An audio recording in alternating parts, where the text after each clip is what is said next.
I Sina i Svetija Duh. Amin. Возлюбени во Христа Бога, братья и сестры, Христос воскресе! Истина воскресе! Христос воскресе! Истина воскресе! Христос воскресе! Истина воскресе! Радостни.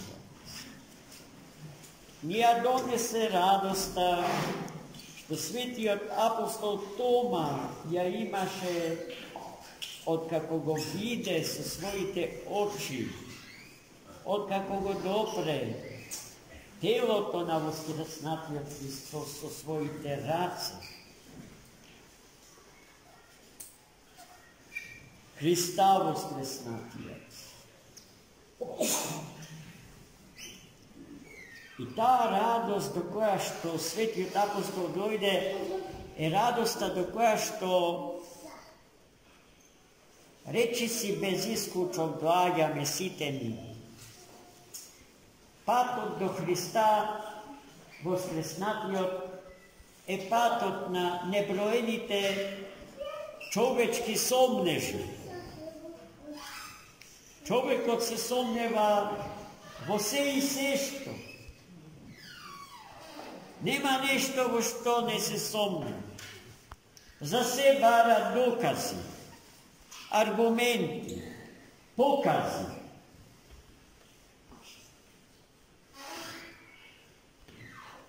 И ако ја има верата на светиот апостол Тома, јасно е дека ги доби. Во една пригода и самиот Достоевски за себе рече дека мојата осана помина низ огнот на сомнежот. Значи, тоа е патот до вистината. Да се има критички ум не е грех, туку е благословено. Имајќи критички ум, сомневајќи се во собствените способности и во се што феноменологијата на светот и човекот ни го нуди, бараме докази. Јасно е дека секое прекумерно барање води во болест.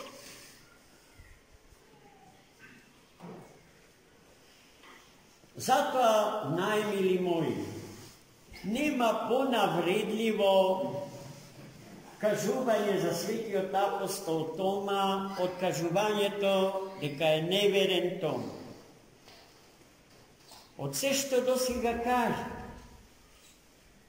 не се работи за неверство, за предавство, туку за вера која што бара докази. Ја имам, Господи, ама ми требаат докази за неја. Како тоа се случи со Тома апостол? Та по аналогија да заклучиме дека исто тоа и нам ни се случува, и со нас се случи. Веднаш после воскресението во првиот ден од седмицата, вели денешното евангелско четиво напишано од раката на светиот апостол и евангелист Јован. Христос ги посети своите апостоли. Како ги посети Христос своите апостоли? Така што тие беа во нивната одара. А вратата од нивната одара била заклучена. Поради страх од евреите. Гледајте, се некако се повторува. Не идентично, ама на еден сосема посебен и оригинален начин. Суштински се повторува. И нас денеска некој во страх не држи. И нас некој денеска некој денеска не заклучил, не затворил.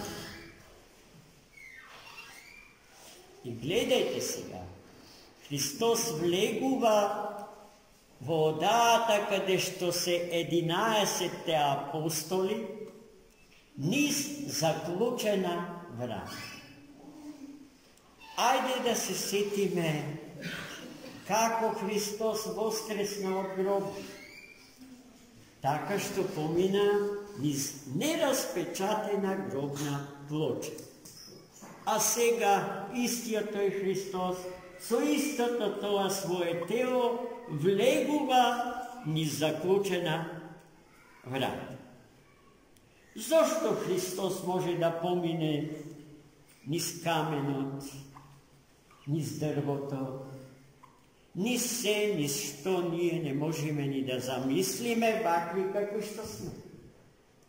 Затоа што неговото тело, без да го изгуби својот вештествен, материјален карактер, природа, бидејќи ослободен од јаремот, од робството, кон гревот и смртта, може да помине низ се, за него нема пречка. Тоа тело што Христос го имаше после светото и светло воскресение, е телото што ќе го имаме сите во денот на сеопштото воскресение. Народите пред Христа мечтаеле за таков начин на постоење. Дури древна Индија така и го замислува постоењето на човекот. Но со тоа што таа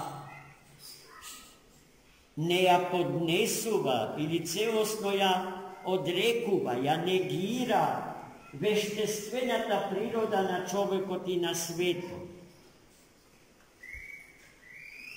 Бидејќи учи и верува само во духовната димензија на човекот и на светот, го протежира или ја протежира и познатата антрополошка доктрина за астралноста на телото, слободно од сите препреки, својствени за светот во кој што живееме и ваков како што го знаеме.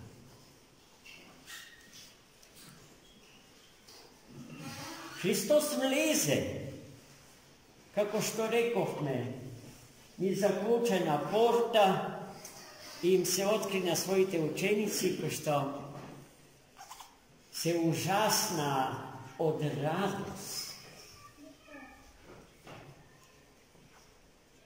Или се вџашија од радост. Зашто таквиот начин на среќавање со својот равуни не може ни да го предпостават во своите умови. Знаејќи ја нивната збунетост, Христос ги повика, им ги покажа раните своји, тие нема љубопитност ниту потреба да го допираат телото на воскреснатиот Христос, но бидејќи се уште скепсата ги изеднуваше, Христос ги побара, ако имаат нешто за јаде. И тие му донеса риба и мед во саќе, најомилената храна Христова. И потоа, тој им кажа, ги соочи со една вистина, неоспорна, непобитна вистина.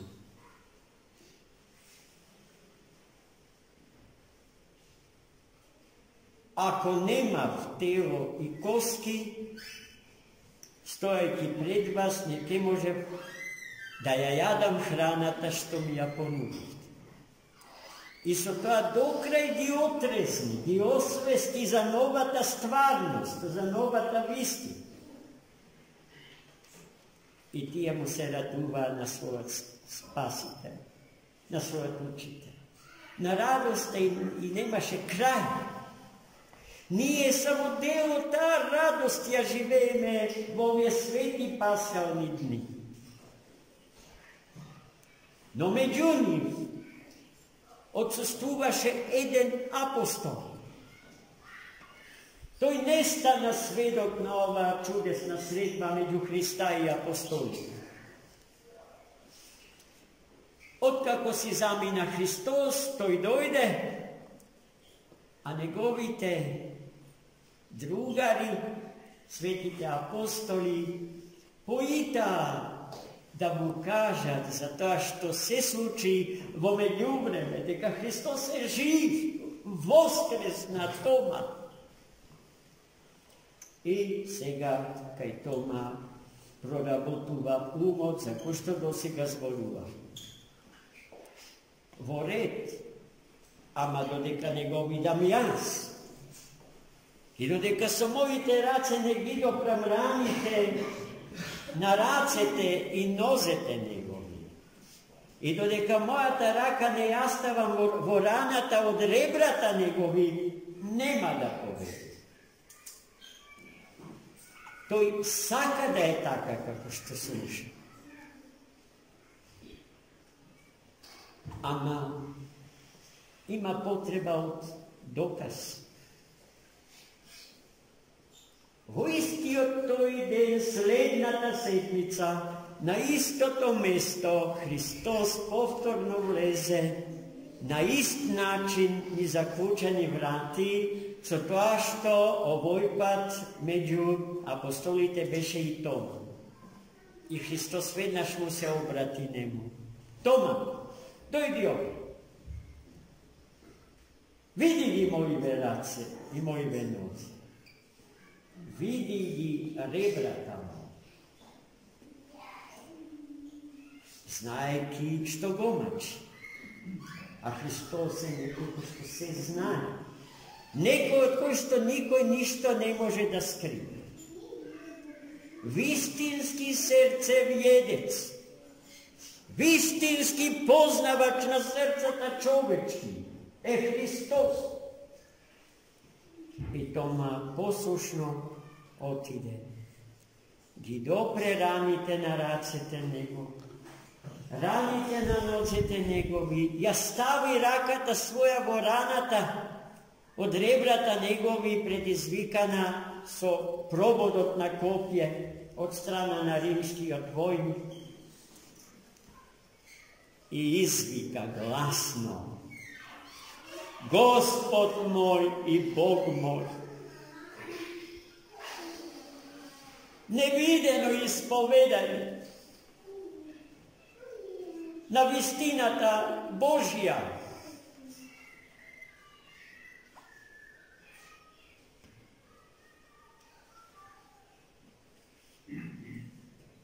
И Христос,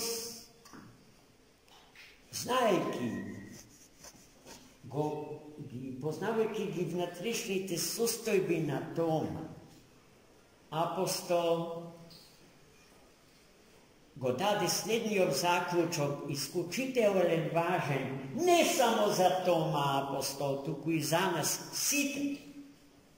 Тома му рече: ти поверува од име виден. Но блазе си им на оние кои што не ме виделе, а поверува.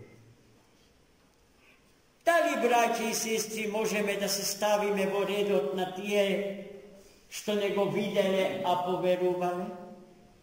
Не. Не. Зашто ние сме во многу подобра ситуација и од самиот Тома апостол. Зошто? Затоа што не само што го гледаме, не само што го допираме, туку со него се храниме, браќи и сестри. Тоа е тој леп надсуштествен, хиперусија, автос, со кој што се храниме и хранејќи се, ја постигнуваме небесната состојба. Се обожуваме по силата на божествените несоздадени, благодатни енергии и сили.